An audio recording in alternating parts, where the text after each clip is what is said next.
kung sakali nyo, buuhin mo. Pero mga Pag nire-refer niya, sasama tayo. hindi hanggang 10 yun. Ay, yung mga Linggo mo. Hanggang 10 ngayon. Tama na yung mga dalawang oras. Kasama yung paglagay ng pera.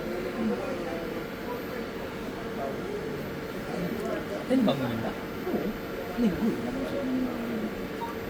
Oh, Antay ko lang yung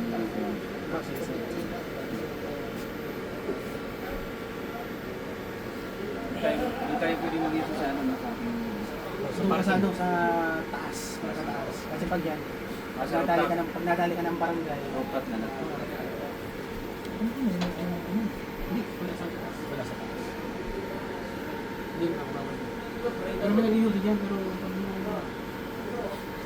Ang number mo tayo, Val?